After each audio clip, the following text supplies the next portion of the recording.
ഈശോയിൽ ഏറ്റവും പ്രിയപ്പെട്ടവരെ, ഏറ്റവും അധികം സ്വർഗത്തോട് നന്ദി പറഞ്ഞുകൊണ്ട് ഞാനും നിങ്ങളുമൊക്കെ ദൈവത്തെ ആരാധിക്കാൻ ഒരുമിച്ച് കൂടുന്ന അതിപ്രധാനപ്പെട്ട ഒരു ദിവസമാണ് ഈ പെസഹ വ്യാഴം എന്ന് പറയുന്നത്.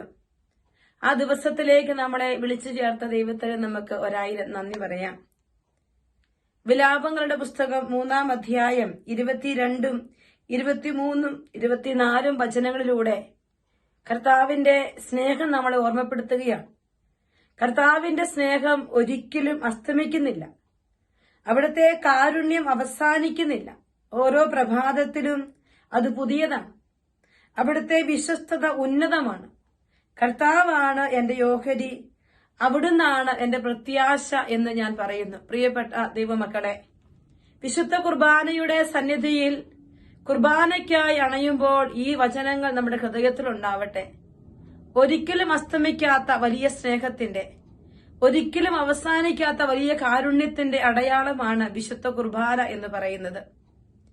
പെസഹ വ്യാഴം അവന്റെ അവസാന അത്താഴവേളയിൽ ശിഷ്യരോടൊരുമിച്ച് അവൻ ഒരുമിച്ചിരുന്ന് അപ്പമെടുത്ത് വാഴ്ത്തി മുറിച്ച് തന്റെ ശരീരമായി പകുത്തുവെച്ച തിരുനാഥനെ കുറിച്ച്, വീഞ്ഞെടുത്ത് വാഴ്ത്തി ശിഷ്യർക്ക് പങ്കുവെച്ചുകൊണ്ട് എന്റെ രക്തമാണെന്ന് പറഞ്ഞ യേശുക്രിസ്തുവിനെ കുറിച്ച് ലോകം മുഴുവൻ ആരാധിച്ച് അനുസ്മരിച്ച് ആ പാനപാത്രത്തിലും ആ അപ്പത്തിലും പങ്കുപറ്റുന്ന വലിയ കുർബാനയുടെ സ്ഥാപനത്തിന്റെ അനുസ്മരണ ദിനത്തിലാണ് ഈ പെസഹ വ്യാഴത്തിൽ നമ്മൾ ഓർത്തുകൊണ്ടിരിക്കുക. കർത്താവെ, ഇന്ന് നിന്റെ ആരാധനയിൽ പങ്കുചേരാൻ ഞാനും ഇതാ വന്നിരിക്കുന്നുവെന്നുള്ള വലിയ ചിന്തയോടെ ഈ പെസഹ വ്യാഴത്തിൽ വിശുദ്ധ കുർബാനയിലേക്ക് നമുക്ക് പങ്കുചേരാം. വിശുദ്ധ കുർബാന എന്ന് പറയുന്ന വലിയ രഹസ്യത്തെക്കുറിച്ച് നമുക്ക് ചിന്തിക്കുമ്പോൾ ഇത് വലിയ ഒരു സാക്രിഫൈസിന്റെ ഓർമ്മയാണ്. സ്വയബലിയർപ്പണത്തിന്റെ ഒരു ഓർമ്മയാണ്. കാൽവരിയിൽ എനിക്കും നിങ്ങൾക്കും വേണ്ടി ബലിയായി തീർന്ന യേശുക്രിസ്തുവിന്റെ വലിയ സ്നേഹത്തിന്റെ അനുസ്മരണമാണ്, പങ്കുചേരലാണ് വിശുദ്ധ കുർബാന. ഈശോ എന്നെയും നിങ്ങളെയും എല്ലാം അതിനായി ക്ഷണിക്കുകയാണ്.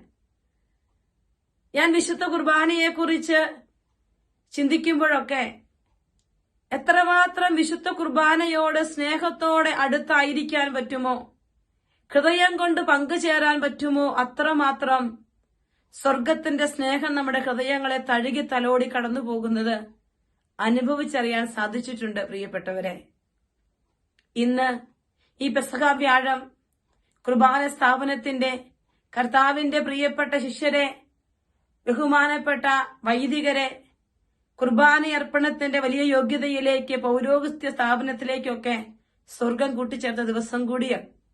നമ്മുടെ പ്രിയപ്പെട്ട വൈദികരെ എല്ലാം നമ്മൾ ഓർത്ത് പ്രാർത്ഥിക്കുന്ന ഈ ദിവസം, ദൈവസന്നിധിയിൽ കുർബാന എന്ന വലിയ രഹസ്യം തന്നതിനെ ഓർത്ത്, അത് അർപ്പിക്കാനായി കർത്താവ് തെരഞ്ഞെടുത്ത അനേകം വൈദികരെ ഓർത്ത് നമുക്ക് കർത്താവിന് നന്ദി പറയാം, ഈശോയെ ആരാധിക്കാം.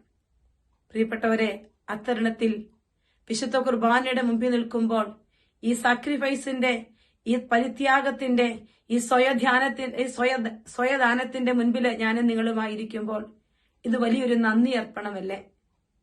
വലിയൊരു നന്ദി അർപ്പണം. യോഹന്നാൻ ശ്ലീഹായുടെ 1-ാം ലേഖനം 3-ാം അധ്യായം 1-ാം വചനത്തിലൂടെ ശ്ലീഹ നമ്മളെ ഓർമ്മപ്പെടുത്തുന്നുണ്ട്. കണ്ടാലും എത്ര വലിയ സ്നേഹമാണ് പിതാവ് നമ്മളോട് കാണിച്ചത്. നാം ദൈവമക്കളെന്ന് വിളിക്കപ്പെടുന്ന നാം അങ്ങനെയാണ് താനും. അതേ പ്രിയപ്പെട്ടവരെ, കുരിശിലെ യാഗത്തിലൂടെ, കുർബാന അർപ്പണത്തിലൂടെ ഈശോയുടെ തിരുശരീര രക്തങ്ങളോട് പങ്കുചേരാൻ പിതാവ് നമ്മളെ വിളിച്ചപ്പോൾ അവന്റെ പുത്രീപുത്രന്മാരായി മാറാൻ സ്വർഗം നമ്മളെ ക്ഷണിച്ചതിന്റെ ആ വലിയ സ്നേഹമാണ് ഓരോ വിശുദ്ധ കുർബാനയും നമ്മെ ഓർമ്മപ്പെടുത്തുക. ഈ കുർബാന അർപ്പണത്തിനൊക്കെ ഞാനും നിങ്ങളും പങ്കുചേരുമ്പോൾ കൂടെ ഇരിക്കാൻ അപ്പമായി തീർന്ന ഈശോ ഓർമ്മപ്പെടുത്തുകയാണ്, ഞാനും നീയും തനിച്ചല്ല എന്ന്. എമ്മാവൂസിലേക്ക് പോയ ശിഷ്യരുടെ ജീവിതത്തിൽ മുന്നോട്ട് ലക്ഷ്യമില്ലാതെ ജീവിതത്തിന്റെ തിരക്കുകൾക്കിടയിൽ അവർ ഓടിക്കൊണ്ടിരിക്കുമ്പോൾ കൂടെ നടക്കുന്ന ഈശോയെ അവർക്ക് തിരിച്ചറിയാൻ പറ്റിയില്ല.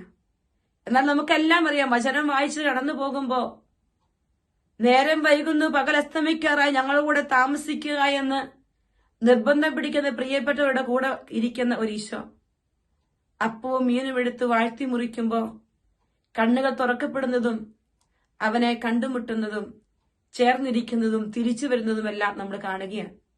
അങ്ങനെയെങ്കിൽ ഈ പെസഹായാഴത്തിന്റെ കുർബാന അർപ്പണത്തിലൂടെ നമ്മൾ കടന്നു പോകുമ്പോൾ ഈ കുർബാനകളെല്ലാം ഒരു തിരിച്ചറിവിന്റെ ഓർമ്മകൾ നമുക്ക് സമ്മാനിക്കുകയാണ്.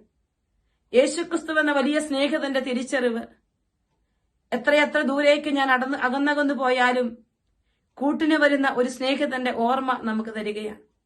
2, കർത്താവിന്റെ ആ വലിയ സ്നേഹത്തിന്റെ തിരിച്ചറിവ് മാത്രമല്ല, അവനെ തന്നെ കാണാനുള്ള ഒരു കൃപ.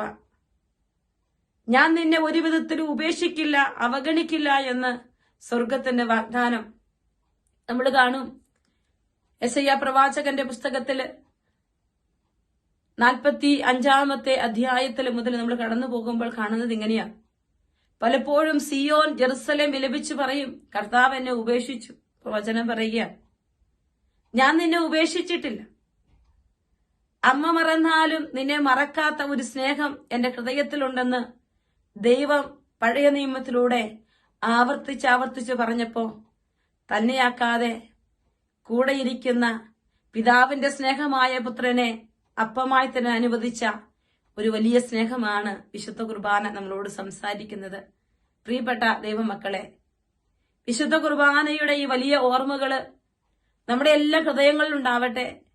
അവസാനിക്കാത്ത അസ്തമിക്കാത്ത സ്നേഹത്തിലൂടെ ഈ വലിയ സാക്രിഫൈസിന്റെ പങ്കുചേരല് നമുക്കും ഉണ്ടാവട്ടെ. ഈ ബലിയർപ്പണത്തെ, ഈ അപ്പത്തെ കയ്യിലെടുത്ത് വാഴ്ത്തി മുറിക്കാൻ വൈദികരെ വിളിച്ച ആ സ്വർഗത്തോട് നന്ദി പറഞ്ഞുകൊണ്ട് നമുക്കും എല്ലാ പുരോഹിതർക്കും വേണ്ടി പ്രാർത്ഥിക്കാം.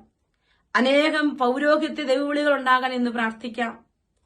അനേകം ഹൃദയങ്ങൾ ഈശോയ്ക്ക് വേണ്ടി സമർപ്പിക്കപ്പെടുവാൻ, എനിക്കും നിങ്ങൾക്കും വേണ്ടി കുർബാനയർപ്പിക്കാൻ അനേകം അൾത്താരകൾ ഒരുങ്ങപ്പെടുവാൻ പ്രിയപ്പെട്ടവരെ നമുക്ക് ഈ ദിനം പ്രാർത്ഥിക്കാം. ഈ പെസഹ വ്യാഴം പങ്കുവെക്കലിന്റെ സ്വയദാനത്തിന്റെ ഒരു ദിവസമായി മാറുമ്പോൾ മറ്റൊന്നുകൂടി നമ്മൾ യോഹന്നാൻ ശ്ലീഹായുടെ സുവിശേഷത്തിൽ നമ്മൾ കാണുകയാണ്. 13-ാമത്തെ അധ്യായത്തിൽ കുർബാന അർപ്പണത്തിനു മുൻപ് കാലത്തിൽ വെള്ളമെടുത്ത് ശിഷ്യന്മാരുടെ പാദങ്ങൾ കഴുകി തന്നെ തന്നെ പ്രിയപ്പെട്ട മുൻപ് ചെറുതാക്കുന്ന ഒരു ഈശോ ഇന്ന് എവിടെയും ചുറ്റുപാടുകളിലും വലിപ്പം കാണിക്കാൻ ആഗ്രഹിക്കുന്ന എന്നെയും നിങ്ങളെയും പോലുള്ള ലോക ജനതയുടെ മുൻപിൽ ഇന്നും ശിഷ്യരുടെ മുമ്പിൽ കുമ്പിട്ട് വണങ്ങി പാദം കഴുകി മുത്തുന്ന യേശുക്രിസ്തുവിന്റെ ചിത്രം പ്രിയപ്പെട്ടവരെ എവിടെയൊക്കെയോ നമ്മുടെ ഉള്ളിൽ നിന്ന് മാഞ്ഞുപോയോ എന്ന് നമ്മൾ ചിന്തിക്കേണ്ടിയിരിക്കുന്നു. പക്ഷെ നമ്മളെ ഓർമ്മപ്പെടുത്തുകയാണ് ഈ പെസഹ വ്യാഴത്തിൽ പാദങ്ങൾ ചുംബിച്ച താണിറങ്ങി വന്ന എളിമപ്പെട്ട ഒരു ഈശോ കുർബാനയിലൂടെ ഈ കുർബാന അർപ്പണത്തിന്റെ മഹത്വത്തിലേക്ക് നമ്മളെ വിളിച്ചു ചേർക്കുമ്പോൾ ഈശോ നമ്മളെ ഓർമ്മപ്പെടുത്തുകയാണ്, നീ ഇനിയും ചെറുതാകണം, ഇനിയും ചെറുതാകാനുണ്ട് നിന്റെ ജീവിതം. ഏറെ ചെറുതാക്കപ്പെടുവാൻ, താഴ്ത്തപ്പെടുവാൻ, എളിമപ്പെടുവാൻ സ്വർഗം നിന്നെ ക്ഷണിക്കുന്നുണ്ട് എന്ന് ഈ കുർബാന നമ്മളോട് സംസാരിക്കുകയാണ്. പ്രിയപ്പെട്ടവരെ, എത്രയൊക്കെ ജീവിതങ്ങളിലൂടെ വിശുദ്ധ കുർബാന ഇറങ്ങിച്ചെന്നിട്ടുണ്ടോ, യഥാർത്ഥത്തിൽ ആരൊക്കെ കുർബാന അനുഭവത്തിലൂടെ കടന്നു പോകുന്നുണ്ടോ അവരുടെ എന്തൊക്കെ ജീവിതങ്ങളിൽ എപ്പോഴും എളിമപ്പെടുത്തലിന്റെ, എളിമയുടെ, മറ്റുള്ളവരെ ബഹുമാനിക്കുന്നതിന്റെ ഒരു തലം നമ്മൾ കാണുകയാണ്. ഇന്ന് എന്റെയും ജീവിതത്തിൽ മറ്റുള്ളവരെ ബഹുമാനിക്കാൻ, അവർക്ക് വേണ്ട ബഹുമാനം പങ്കുവയ്ക്കാൻ ഈശോയെ എന്നെ സഹായിക്കണേ എന്ന് പ്രാർത്ഥിക്കാം. ഇന്ന് ഈ ദിനം എന്റെയും നിങ്ങളുടെയും ജീവിതത്തെ ഒരു പടി കൂടി സ്വയം ദാനത്തിന്റെ, മറ്റുള്ളവർക്ക് കൂട്ടിരിക്കുന്നതിന്റെ, എളിമപ്പെടുത്തലിന്റെ ഒക്കെ ഒരു വലിയ കൃപയുടെ ദിവസമായി മാറട്ടെ. ഈ പെസഹ വ്യാഴം അതിനായി എന്നെയും നിങ്ങളെയും ശക്തിപ്പെടുത്തട്ടെ എന്ന് ഒത്തിരി സ്നേഹത്തോടെ പ്രാർത്ഥിക്കുന്നു. ലോകമെമ്പാടുമുള്ള വൈദികരെ നമുക്ക് പ്രത്യേകമായിട്ട് ഓർക്കാം. പൗരോഹിത്യം എന്ന മഹാദാനത്തെ ഓർത്ത് നന്ദി പറയാം. ബലിയർപ്പിക്കാൻ അൾത്താരയിലേക്ക് ഓടിയണയാൻ നമ്മുടെ പ്രിയപ്പെട്ട ഇടവക വൈദികരോടൊപ്പം നമുക്കും പങ്കുചേരാം. ഈശോ കുർബാനയർപ്പണത്തിലൂടെ നമ്മെയും നമ്മുടെ ഇടവകയെയും നമ്മുടെ സഭയെയും നമ്മുടെ കുടുംബത്തെയും ഇനിയും അനുഗ്രഹിക്കട്ടെ. അവന്റെ അവസാനിക്കാത്ത സ്നേഹം, അസ്തമിക്കാത്ത കാരുണ്യം നമ്മളിലേക്ക് കടന്നു വരട്ടെ എന്ന് പ്രാർത്ഥിക്കുന്നു.